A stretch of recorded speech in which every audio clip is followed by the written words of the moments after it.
오늘 말씀은 요한계시록 3장 14절에서 22절의 말씀입니다. 요한계시록 3장 14절에서 22절 같이 한 목소리를 읽겠습니다. 시작. 라오디게아 교회의 사자에게 편지하라. 아멘이시오 충성되고 참된 증인이시오 하나님의 창조의 근본이신 이가 이르시되 내가 내 행위를 아노니 내가 차지도 아니하고 뜨겁지도 아니하도다. 내가 차든지 뜨겁든지 하기를 원하노라.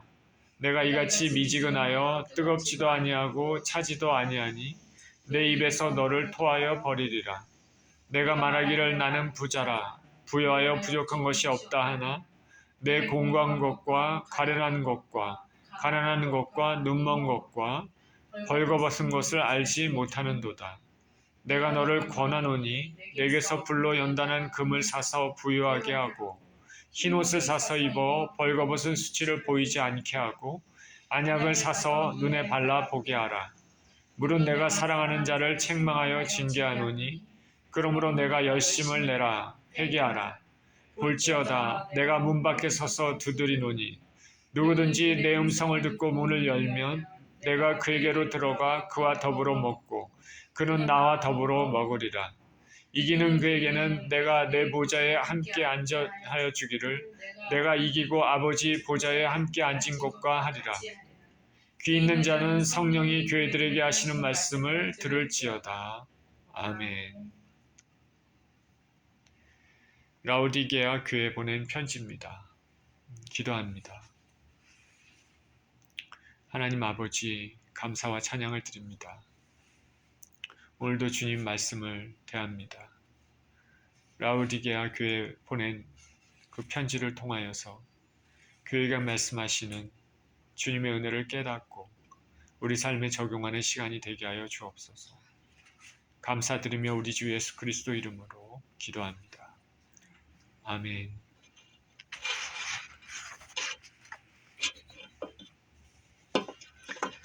우리가 지금까지 지난 6주간에 걸쳐서 예수님께서 소아시아에 보내시는 그 편지에 대해서 살펴보고 있습니다. 오늘은 7번째 라오디게아 교회에 대해서 예수님께서 말씀하시는 내용입니다. 라오디게아라는 지역은 빌라델비아 동남쪽에 약 72km 지점에 위치하고 에베소에서는 동쪽에 있습니다. 약 160km 지점에 위치한 도시입니다. 라오디게아의 그 맞은편에는 10km 지점에는 히에라볼리가 있고 조금 더 가서 14km 지점에는 골로새가 있습니다. 히에라볼리, 골로새 많이 들어보셨을 것입니다. 바울 서신과 밀접한 관계가 있는 곳입니다. 이 라오디게아라는 곳은 교통의 요충지였습니다. 그리고 라오디게아에는 3가지 특징이 있는데 모직물 공업의 중심지, 그리고 부르기아 가루로 알려진 안약과 의약교가 있었습니다. 그러니까 안약이 있었다. 안약으로 유명하다라는 것입니다. 또한 활발한 금융거래로 풍요로운 생활을 누렸습니다. 모직물 공업, 안약, 의약교, 그리고 활발한 금융경영. 그래서 부자 지역입니다. 그런데 이 라오디게아에는 물 사정이 그렇게 좋지가 않았습니다. 그래서 히에라볼리아와 골로새로부터 항상 수로를 이용해서 물을 공급받아야 했습니다. 라오디게아 교회는 골로새서 4장에서 언급하고 있는 에바브라에서 설립이 되었는데 골로새 교회와 함께 바울이 지도했습니다. 예수님께서 라오디게아 교회에 말씀하십니다. 14절입니다. 라오디게아 교회 사자에게 편지하라. 아멘이시오 충성되고 참된 증인이시오 하나님의 창조의 근본이신 이가 이르시되. 라오디게아 교회를 향한 예수님의 모습입니다. 아멘이시오 충성되고 참된 증인이시오 하나님의 창조의 근본이십니다. 예수님께서 각 교회에 여러 모양으로 자신을 계시하셨습니다. 근데 라우디게아 교회는 아멘으로 자신을 계시하십니다. 아멘이시오. 헬라어로 호아멘, 아멘인 자를 말합니다. 이것은 구약 성경에서는 하나님의 칭호로 사용되었고 여기선 또 예수님의 칭호로 사용되었습니다. 아멘이라는 것은 진실이시며 신실하시다는 것을 보여줍니다. 아멘이시오. 이 칭호가 예수님에게 적용돼서 라우디게아 교회의 신실하지 못함에 대한 예수님의 신실성이 부각되고 있습니다. 충성되고 참된 증인이시오. 이것은 아멘이시오와 동일한 사상을 내포하고 있습니다. 예수님께서 하나님을 계시하시고 하나님의 신실하심을 증거하시기 위해 온전한 순종과 충성으로 모든 구약의 예언을 성취하셨음을 보여줍니다. 라우디게아 교회는 충성되고 참된 증인이신 예수 그리스도에 비하여 그렇지 못하다는 것을 오늘 본문에서 보여주고 있습니다. 또한 예수님은 하나님의 창조의 근본이시다 말합니다. 알파와 오메가 중에 알파를 뜻합니다. 창조의 근본이시다. 모든 피조물 중에 처음이라는 뜻이 아니라 창조자가 되고 창조의 근본이 되신다는 의미입니다. 모든 것보다 먼저 계신다라는 그런 의미를 나타내고 있습니다. 15절입니다. 내가 내 행위를 아노니 내가 차지도 아니하고 뜨겁지도 아니하도다. 내가 차든지 뜨겁든지 하기를 원하노라. 내가 이같이 미지근하여 뜨겁지도 아니하고 차지도 아니하니 내 입에서 너를 토하여 버리리라. 우리가 각 교회에 보내신 예수님의 말씀, 편지를 보면 예수님이 교회가 잘한 것을 칭찬하는 경우가 많이 있지 않습니까? 그리고 그 교회가 잘못하는 것을 책망하는 내용도 있는데 오늘 라오디게아 교회 보낸 편지에서는 칭찬이 없습니다. 바로 책망부터 하십니다. 내가 내 행위를 하노니 내가 차지도 아니하고 뜨겁지도 아니하도다. 내가 차든지 뜨겁든지 하기를 원하노라. 이같이 미지근하여 뜨겁지도 아니하고 차지도 아니하니 내 입에서 너를 토하여 버리리라. 라오디게아 교회를 향한 예수님의 책망은 차갑지도 않고 뜨겁지도 않다. 차갑지도 않고 뜨겁지도 않다. 차가운 물은 여름에 시원하게 갈증을 해결해 줄 수 있는 유용성이 있습니다. 뜨거운 물은 겨울에 몸을 따뜻하게 녹일 수 있는 목욕물로도 사용할 수 있고 음료로도 사용할 수 있는 것입니다. 그런데 차지도 않고 뜨겁지도 않습니다. 미지근한 물입니다. 미숭미숭한 물입니다. 이것은 구역질을 나게 해서 토해버리게 됩니다. 유용성이 없습니다. 라오디게아 교회는 라오디게아라는 도시는 물 사정이 좋지 않았다고 합니다. 그래서 수로를 건설을 해서 온천으로 유명한 히에라볼리스로부터 온천수를 끌어왔습니다. 그리고 골로새라는 도시는 산에서 내려온 찬물로 유명하다고 합니다. 그래서 수로를 통해서 골로새로부터는 찬물을 끌어당겨 사용했습니다. 그러니까 두 도시로부터 수로를 만들어서 히에라볼리스로부터는 뜨뜻한 물, 골로새로부터는 찬물을 수로를 통해서 끌어들여서 사용을 했습니다. 그런데 상상할 수 있듯이 뜨거운 물이 온수가 이렇게 수로를 통해서 쭉 내려오다 보면 물이 식어지지 않습니까? 미지근하게 되죠. 시원한 물은 어떻습니까? 수로를 통해서 쭉 내려오다 보면 찬기가 다 없어지고 미직미직하게 됩니다.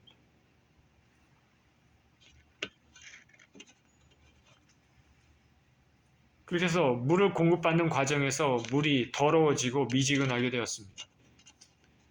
그래서 이런 것에 익숙하지 않는 사람들은 이것을 식수로 먹게 되면 구역질을 일으켜서 토해 버리게 됩니다. 그러니까 이런 것들을 경험하고 있었던 라오디게아 교인들이 이해하기 쉽게 예수님은 그들의 상황을 말씀하십니다. 라오디게아 사람들이 미지근한 물을 토해버리듯이 예수님께서도 미지근한 영적 상태에 머물러 있는 라오디게아 교인들을 거부하고 버리겠다고 책망하고 계십니다. 저와 여러분의 영적 상태가 어떨까요? 라오디게아 교인처럼 미지근할까요? 이 말씀을 들으면서 저도 마음이 그렇게 편치가 않습니다. 라오디게아 교회가 하나님 나라를 위해 예수님을 위해 아무짝에도 쓸모없는 상태가 된 것을 말합니다. 우리 그리스도인들은 세상의 빛이 되고 예수님을 통해 생명을 살리는 데 힘써야 됩니다. 그런데 하늘나라를 위해 아무런 쓸모없는 사람이 된다면 진정 하늘나라 백성이라고 말하기가 부끄러울 것입니다.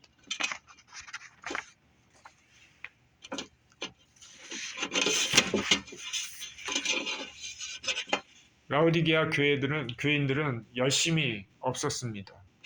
그리고 영적으로 아무런 영향력도 없었습니다. 차지도 않고 뜨겁지도 않고 예수님을 대적하면서 세상과 타협하지도 않고 혹은 예수님에 대한 뜨거운 열정도 소유하지 않는 상태로 미지근합니다. 하나님 말씀과 예수님에 대해 무관심하고 자만하는 자들입니다. 신앙의 열정이 없고 열심이 없어서 주님 앞에는 쓸모없는 존재가 되었습니다. 신앙의 열정이 없고 열심이 없다. 주님 앞에 쓸모없는 존재가 된다. 우리가 매주 예배를 드리고 우리가 삶을 살지만 아무런 주님이 사용하기에 사용할 수 없는 그런 밋밋한 그런 인생을 뜻하는 것입니다. 예수님을 공개적으로 부인하지도 않았지만 그렇다고 예수님을 위해서 열정이 있는 것도 아니고 입으로는 예수를 구주로 그냥 자동적으로 고백하지만 실제로는 예수님 안에 있는 사람이 아닌 미지근하고 위선적인 신앙인들입니다. 이것도 아니고 저것도 아닌 상태입니다. 명목상의 그리스도인들이라 할 수 있습니다. 정확하게 그리스도인이라고 얘기하기도 뭐하고 그렇다고 완전히 세상 사람도 아닌 그런 애매모호한 상황입니다. 매주 예배를 교회 와서 드리는데 아무 생각 없이 생각과 행동은 전혀 예수님 믿는 사람이 아닙니다. 하나님 보시기에 아무짝에도 쓸모없는 사람입니다. 적당히 양다리를 걸치는 상태죠. 만약에 우리가 이와 같은 사람이라면 구원받은 사람이라고 말할 수 있겠습니까?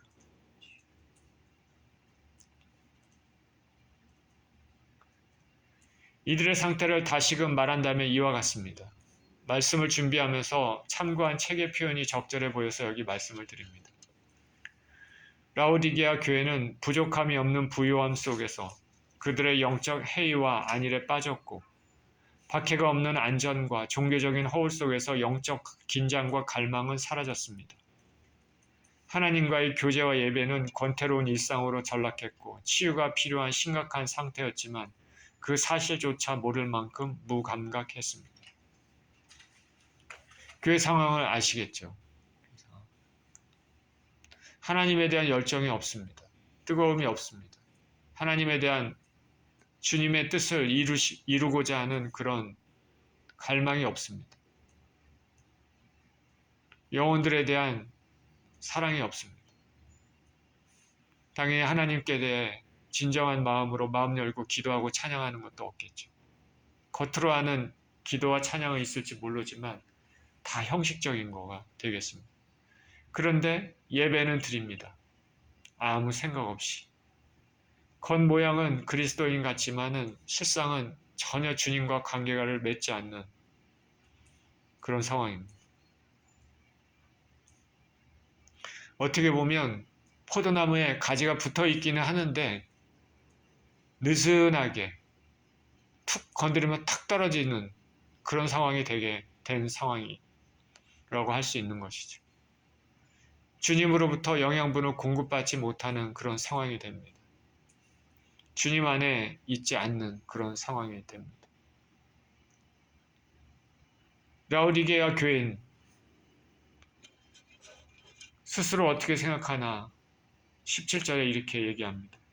내가 말하기를 나는 부자라 부유하여 부족한 것이 없다 하나 내 공고한 것과 가련한 것과 가난한 것과 눈먼 것과 벌거벗은 것을 알지 못하는도다. 라오디게아 상태가 이럼에도 불구하고 라오디게아 교인들은 자신들이 이렇다 말합니다. 나는 부자다. 부족한 것이 없다. 자기들의 부를 자랑합니다. 사람들이 부자였던 것 같습니다. 라오디게아라는 도시는 다른 도시와 비교해서 물질적으로 부유한 도시였다고 합니다. 역사적으로 주후 60년경에 큰 지진으로 빌라델비아와 라오디게아를 포함한 도시들이 파괴되었습니다. 라오디게아는 이전에도 지진으로 인한 피해로 로마로부터 원조를 받았는데 이때 이후로는 원조를 거부했습니다. 우리에게 원조해 줄 필요 없다. 우리는 우리가 알아서 도시를 재건하겠다. 그 말은 뭐냐면 돈이 많다라는 거죠. 돈이 많다. 우리들 재산을 가지고 우리들 부를 가지고 다시 이 무너진 것을 재건할 수 있다. 이렇게 할 수 있는 도시가 소아시아에서 라오디게아가 유일했다고 합니다. 그만큼 부와 독립성이 강한 도시였습니다. 예수님의 라오디게아를 향한 편지의 주요 단어는 부입니다. 그들은 자신의 부를 자랑했습니다. 당연히 라오디게아 교인들에게도 이런 생각이 있었던 것 같습니다. 라오디게아 이러한 부에 대한 가치관은 당시 로마 제국의 물질주의 가치관을 그대로 반영한다 하겠습니다. 당시 그레코 로만 사회, 로마가 세계를 정복하고 있었던 그 당시 지중해 지역을 정복하고 있었던 그 사회는 물질 만능주의 사회였습니다. 지금도 마찬가지죠. 이 세상의 가치관과 지금 가치관과 별 차이가 없습니다. 오늘날도 부와 그 크기를 자랑하는 교회가 있습니다. 라오디게아 교회는 실질적으로 부유했습니다. 돈이 많았습니다. 그런데 예수님 말씀하십니다. 영적으로는 매우 빈곤하고 공고하다. 우리가 전에 살펴봤던 서머나 교회와 대조를 이룹니다. 서머나 교회는 외적으로 가난했지만 영적으로 부유했는데 라오디게아 교회는 그 반대였습니다. 예수님께서 라오디게아 교회의 실체에 대해 말씀하십니다. 내 곤고한 것과 가련한 것과 가난한 것과 눈먼 것과 벌거벗은 것을 알지 못하는도다. 교인들은 자신들이 부유하고 참 부족함이 없고 복을 받았다 생각하는데 예수님은 그렇게 생각하지 않습니다. 전혀 다른 말씀하십니다. 내 공고한 것과 가련한 것과 가난한 것과 눈먼 것과 벌거벗은 것을 알지 못하는도다.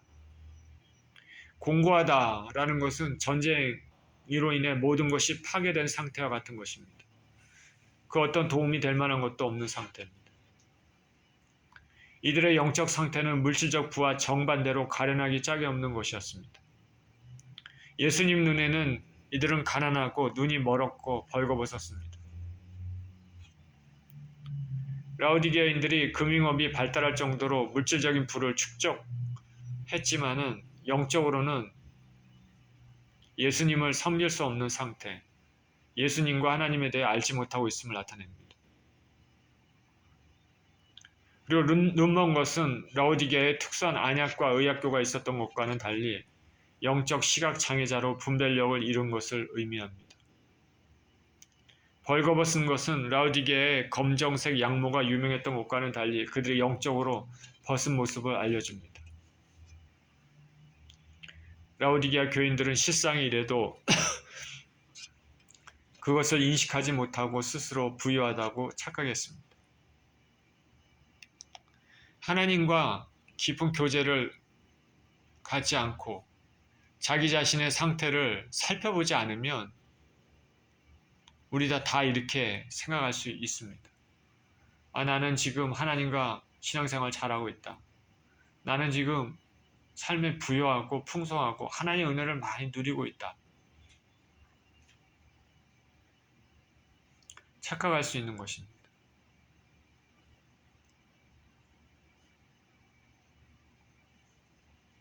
예수님은 외모가 아니라 중심으로 판단하십니다.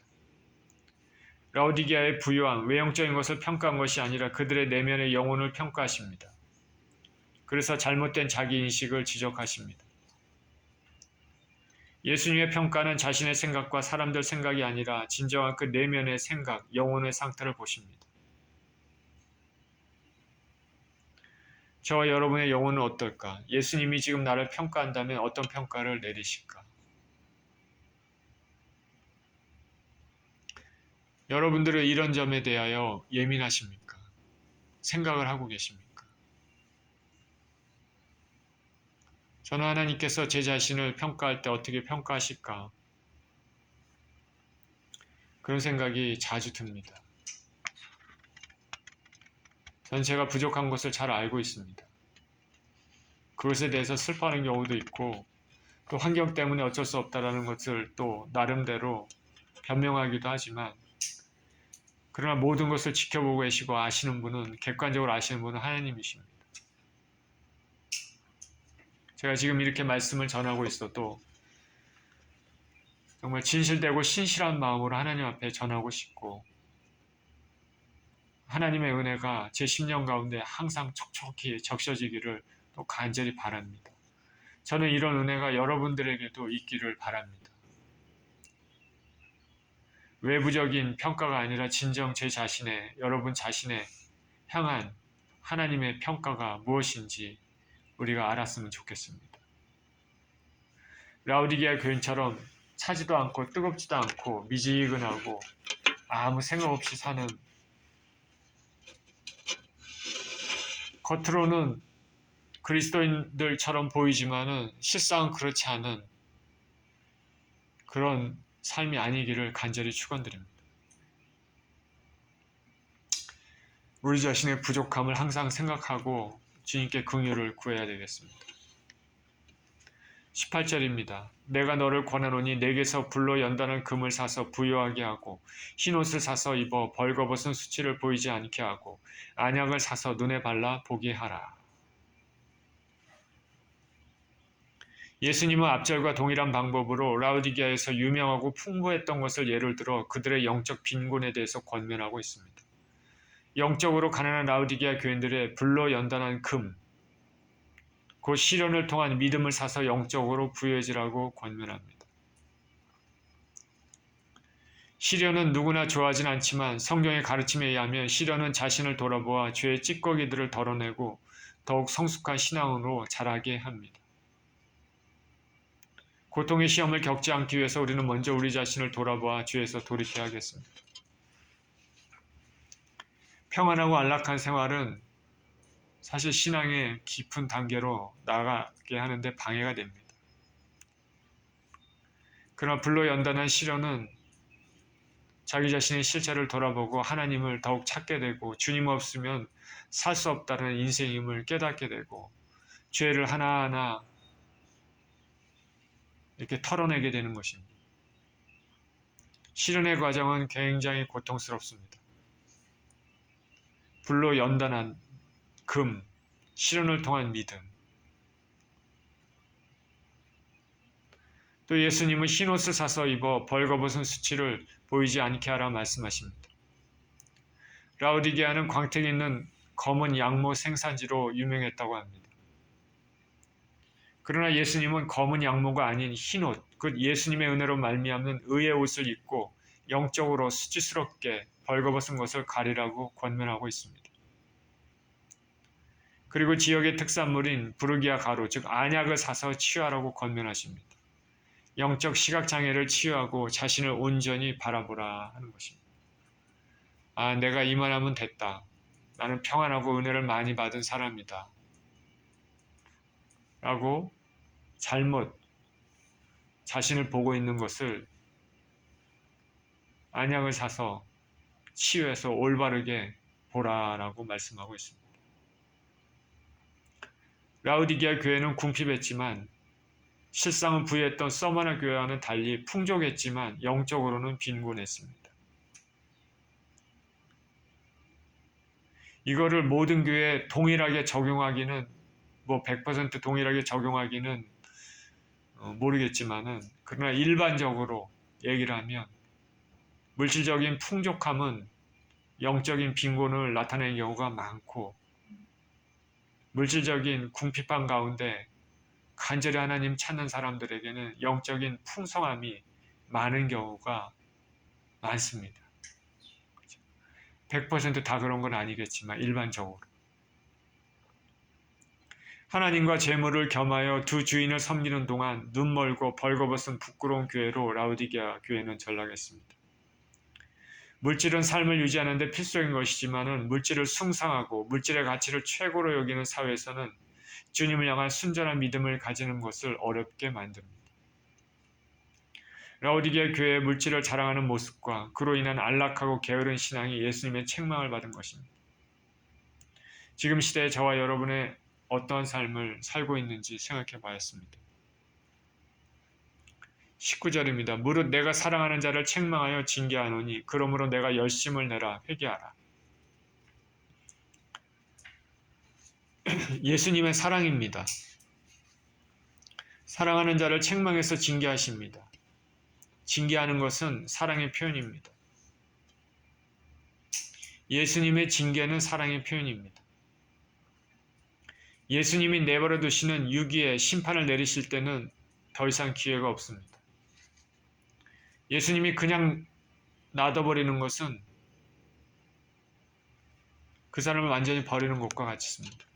우리가 자녀가 있다 보면 자녀의 잘못을 갖다가 부모님이 하나하나 책망하고 고치는 것은 그 자녀를 사랑하기 때문에 그렇습니다. 그러나 그 자녀가 잘못된 길로 나갈 때 아무런 관심 없고 마음대로 하듯 내버려 둔다는 것은 그 자녀를 버리는 것이나 똑같습니다.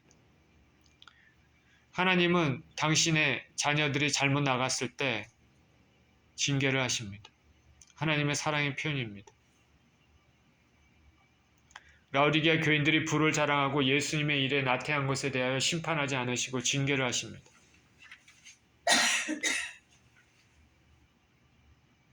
부모가 자식을 사랑한다면 징계를 해야 하죠. 오냐오냐 키운 자식은 감사할 줄 모릅니다. 커서 부모의 수치가 됩니다. 그러나 어려서부터 징계를 받은 자식은 반듯하게 성장해서 성인이 돼서 또 부모의 자랑이 될 수 있습니다. 이것은 우리가 많이 봅니다. 실제로. 우리가 많이 경험한 사실입니다. 자녀를 키우는 부모들은 예수님을 떠나 사는 자식들이 있다면 엄한 말로 이야기해야 됩니다. 왜냐하면 생명의 문제가 달려있기 때문입니다. 우리가 모두 죄인이로되 예수님의 사랑을 받은 사람들은 예수님께서 여러 가지 방법으로 부르셔서 예수님을 믿게 하셨습니다. 그러나 똑같은 죄인이라도 예수님의 택하신 은혜가 없는 사람들은 결국 그 자신의 죄로 멸망받게 됩니다. 이것은 영적인 신비입니다. 저와 여러분은 사랑받는 존재입니다. 어떻게 죄인이지만 이 세상에 지금 밖에 있는 많은 사람들도 다 죄인입니다. 저희도 죄인이지. 그런데 예수님께서 우리에게 은혜를 주셔서 믿음을 주셨다는 것은 예수님의 사랑입니다. 이거는 영적인 신비입니다. 어떤 사람에게는 예수님을 믿는 믿음을 주시고 어떤 사람은 그냥 내버려 두시고 그 영적인 신비입니다. 신앙의 참 신비입니다. 우리가 근데 그것을 너무 깊게 따질 생각을 하지 말고 우리에게 택하신 은혜를 주신 하나님 앞에 감사와 찬양을 드려야 됩니다. 그럼 택하시지 않은 사람들은 하나님 앞에 불평을 할 수 있느냐? 그렇지 못합니다. 왜냐? 그들이 멸망받는 것은 그들의 죄 때문에 그런 것입니다. 죄가 없으면 멸망받지 않죠. 그런데 죄인임에도 우리를 사랑하셔서 택하는 것은 정말로 큰 은혜입니다.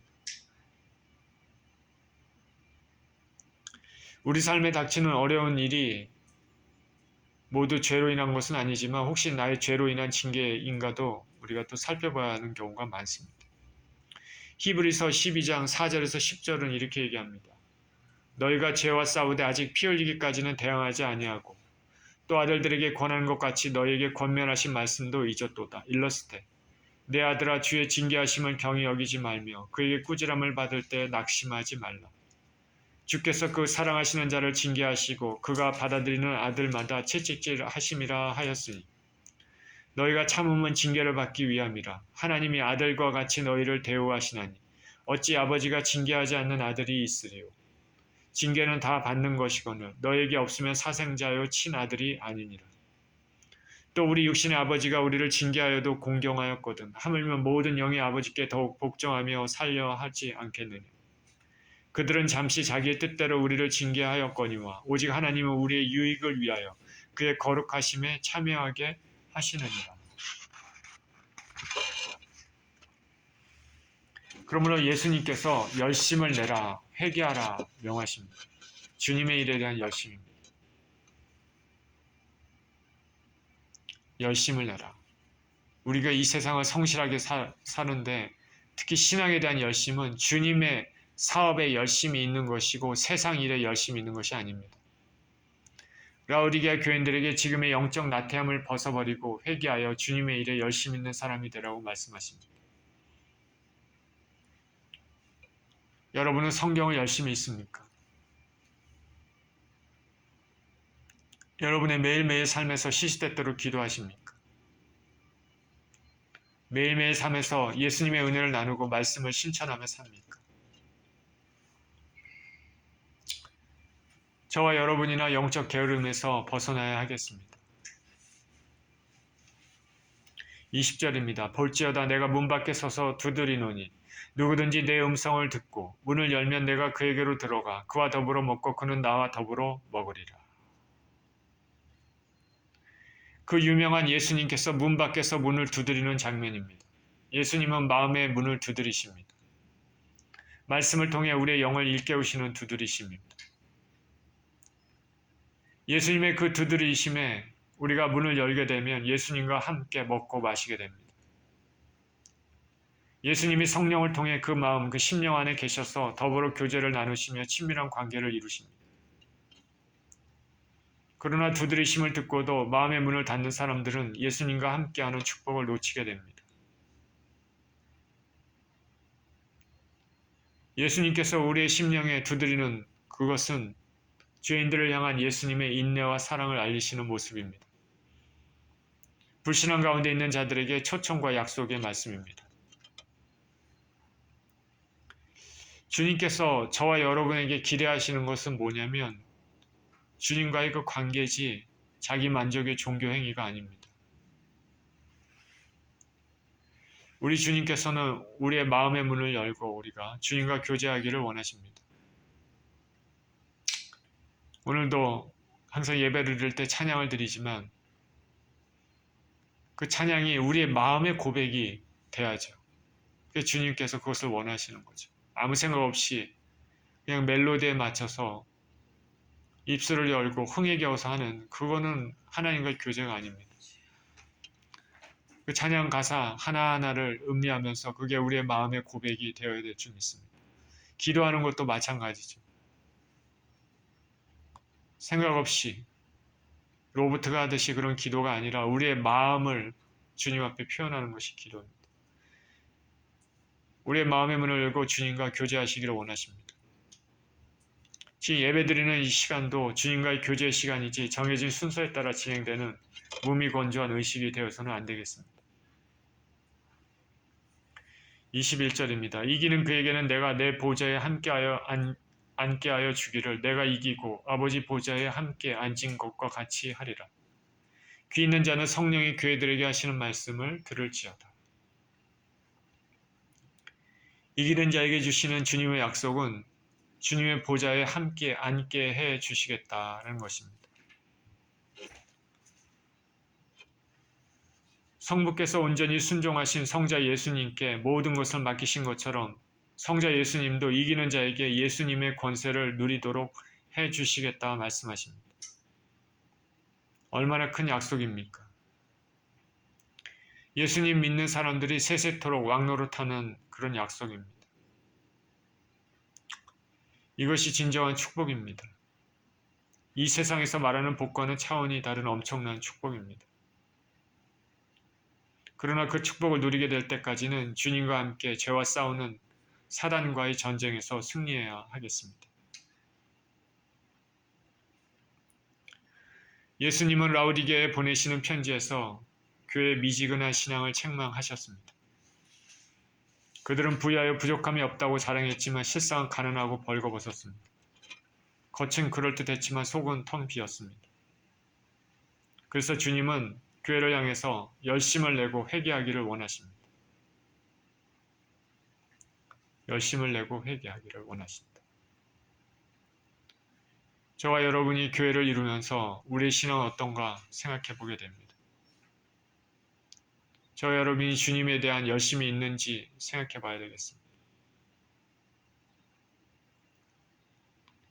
우리의 마음의 문을 두드리시는 주님의 음성에 귀 기울이며 주님의 뜻을 이루는 삶을 우리는 살아야 되겠습니다. 이런 삶을 사시는 저와 여러분 모두 되시기를 예수 그리스도 이름으로 축원드립니다. 기도합니다. 하나님 아버지, 오늘 라오디게아 교회에 향한 예수님의 말씀은 우리를 향한 주님의 말씀이 아닌가 생각해 봅니다. 우리 10년 가운데 뜨거운 것도 없고 찬 것도 없고 미지근하고 하나님에 대한 열정이 다 식어서 겉모양은 그리스도인처럼 보이지만 실상은 주님 앞에 온전하지 못한 우리 자신이 아닌가 생각해 봅니다. 하나님 아버지, 이 시간 다시 한번 우리의 마음을 돌이키고 주님 앞에 구하오니 우리 심령이 주님을 향한 뜨거운 열정이 있게 하시고 신앙의 열정이 있게 하시고 하나님의 뜻을 찾고 구하고 이루는 그런 인생들로 변화시켜 주시옵소서. 감사드리며 우리 주 예수 그리스도 이름으로 기도합니다. 아멘.